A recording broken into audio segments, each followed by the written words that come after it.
আমরা room number 209 আছি hotel স্নোকির দারিংবাড়িতে। তো এই হচ্ছে হোটেলের রুম।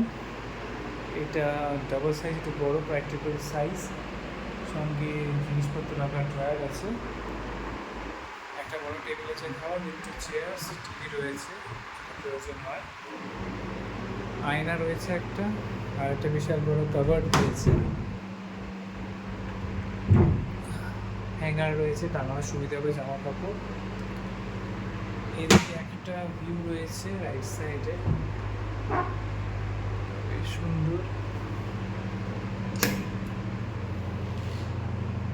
আচ্ছা, যেটা না দেখালে নয়, ইনকমপ্লিট হয়ে যায়, সেটা হচ্ছে বাথরুম, গিজার ফেসিলিটি রয়েছে, শাওয়ার রয়েছে, এখানে আবার একটা আমরা আয়না দেখতে পাচ্ছি, বেসিনটা রয়েছে, নিচে বাস্কেট রয়েছে।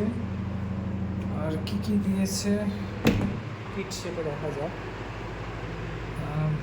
চিনি, চা পাতা, চায়ের দুধ, এইসবগুলো এখানে দিয়েছে। ওকে, গ্লাস, কাপ, দুটো মিনারেল ওয়াটার কমপ্লিমেন্টারি, আর দিয়েছে শ্যাম্পুর পাতা, মেডিমিক্স সোপ, আর কিছু বিশেষ দ্রষ্টব্য, যেমন এখানে ফ্রি ওয়াইফাই অ্যাভেলেবেল রয়েছে, ওয়াইফাইয়ের পাসওয়ার্ড সব রয়েছে। হোটেল স্নোকি দারিংবাড়িতে রুম সার্ভিস আর আউটসাইড ফুড নট অ্যাভেলেবেল, বাকি ব্রেকফাস্ট, লাঞ্চ, ডিনার টাইম, রিসেপশনের মোবাইল নাম্বার, ল্যান্ডলাইন, কনেক্টার সব রয়েছে।